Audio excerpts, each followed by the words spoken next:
to Heather. Last but not least, Heather, tell us about your story. You've actually been involved with Madlearn for 5 or 6 years now, so you have quite the journey. Tell us a little bit about you, Heather. Yeah, so I was a special education teacher turned we need somebody in the computer lab at the pre-K through 5th grade level at a second language. Almost 100% of the students were second language for English. And so yeah, that was a fun experience and I worked I worked in Madlearn for we had old computers, hand-me-downs. They weren't super strong computers, but we had, strong kids, creative kids, and I was able to get all the way down to I had one gifted kindergarten student during the year we instantly went virtual, where we just showed up one day and then all of a sudden we all were no longer in school. Um, that school year, I managed to get that one little kindergartner virtually. She did an app, and had just a great time with it, and then I got several of the younger kids, well, elementary I'm in high school now, but the children did it virtually with me for a little while, and before we went on, break, not break, before we went on COVID break, I did it in person, and I can tell you, it works either way. This is a great platform in that regard. So yeah, so this was from a couple years ago. I had a class, very strangely named class. The curriculum requirements are that I teach a little bit of everything. And I thought it was interesting that apps was in the name of the class. I'm like, well, I guess I better take an app, how to make an app. So I thought of Learn. In that particular class, I had uh, I think I want to say 12 students, 6 of which were what we call level A second language speakers. So they were just in country um, within probably 2 years. So they had some walking around English, but they weren't real strong um, in subject area English, but they were all excited to be in the class. And when I told them about, they could pick whatever topic they wanted for the app, but we were going to go through and I was going to build one and they were going to, what am I doing? Watching, watching, watching. And then they did. And I did it piece by piece, piece by piece. And this is a poster that I created. It's really small on my screen because I'm using my laptop, not my actual desktop. But this where it says student created Madlearn apps, that's a poster it's like a 4 by something, 4 by 2 poster. I'm sorry, 3 by 4 poster in my room, and it's hard to see it on the slides, but the app codes so that you can see them all in the App Store, um, are all below there, and I wanna say 2 or 3 of these were actually published. One that's the 3rd from the right. That young man wrote not just all of the NBA teams. I said, "You think this is a little much? I mean, we're only working on this for it started at 6 weeks and then it became 8 weeks and then it became 10 weeks only because they kept wanting to add." And Oh, when two of the children did two apps because they said, "Miss Miller, I'm done already." And I said, "Okay, well, do you want to go back and reiterate? We're really big on the engineering design process or the software design process, and you go through iterations of things of whatever you're creating." And they were like, can I write one on this? And I said, on the culture of whatever you just said, excellent. And that's where two of the published ones came from. Those were actually their second apps, and they did it completely without any assistance from me. I literally said yes on the Friday. They came back Monday, had their drawings that they had done, or they photographed things from their house. Um, and then that week they worked on it. And when we presented on Friday, the app was ready to go. I was like, this is from students who are low English, basically. I mean, because they speak whatever language they came with, obviously at a high school level, but they're not there with English, but they sure did some really cool apps. And this young man on the far right, he was a Japanese speaker. Everything I said, he took into Google Translate, translated it to Japanese, and then constructed his answer in Japanese and then translated it back into English and then attempted to read the English from the screen. So he took a lot of the MadLearn tutorials. I showed him how to get them, and he watched the videos and he translated in English, paused the screen, took it into Japanese, Google Translate. It was the Wow. amount of work that he did just to translate stuff. And so his app name is called Fish. And I said, that's okay. What are we talking about? Fish? Yes. What about fish? Turns out the kid's gonna end up being a sushi chef. Okay, so Wow. he talks about catching fish, storing fish, filleting fish. You know, you don't cook it, but there's a preparation that goes with it. Then he goes into all about rice.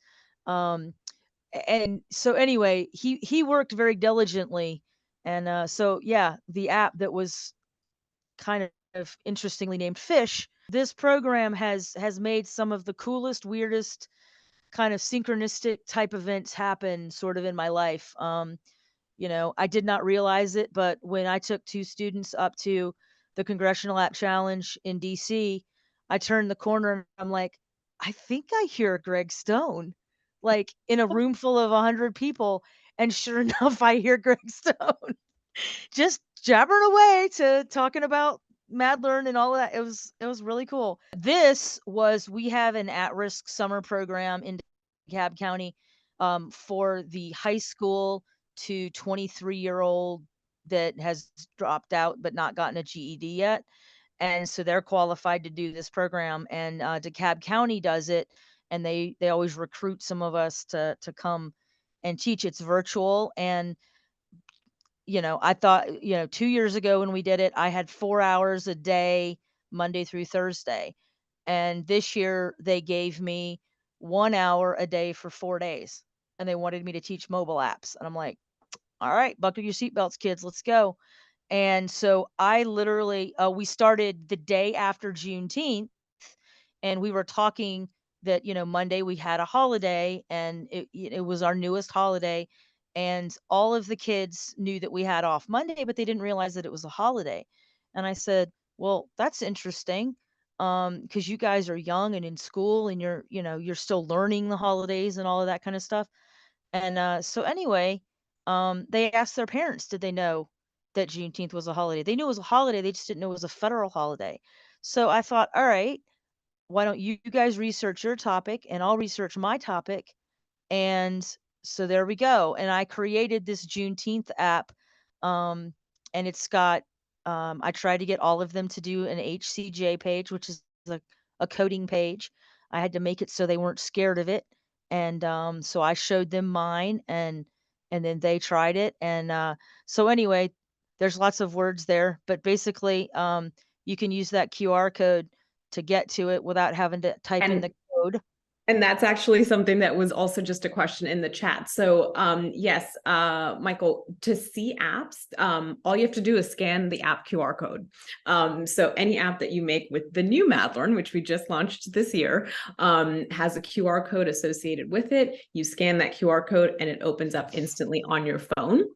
There are some legacy apps on our Mad store, which you can access with other preview codes as well. But for those of you who do not have the Mad store mobile app on your phone, pull out your phone, go to the App Store on Apple or Google Play Store on your Android phone, and download this app called Mad Store, MAD Store.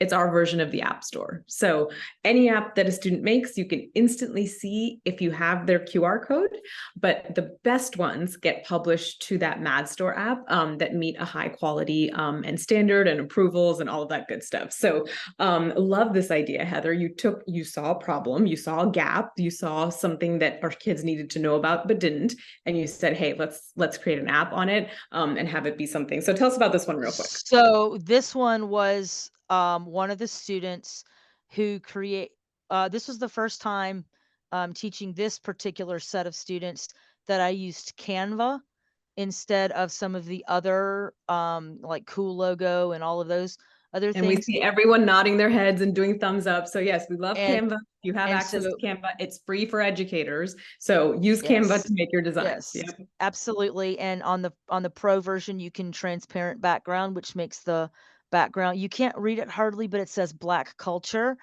And he did an about page. I told him they weren't allowed to change about, they could change the color or whatever. He went with transparent background. Mm, Then he did history of, I think that's his HCJ page.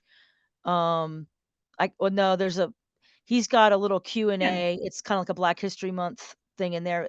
We're in front of a Shark Tank, in case you were wondering why there's all this movement on this slide. Um, and all of these kids did one, and the best one, um, she actually transferred into the class, and I don't, kudos to the tutorials. I said, watch these tutorials, do what you can. I literally told her that. And she went off, and she's one of my top CSA students. She transferred into this class for scheduling reasons, and she came up with this wash day app, which is it's a cultural thing. And a lot of the kids in the room were kind of giggling, thinking that this was going to be, a dirty app, like you got to wash some. No, no, no, no. She did such a pristine job that by the end of her little 3-minute, sales Shark Tank pitch, they were all just standing there like jaws, pick jaws up the floor.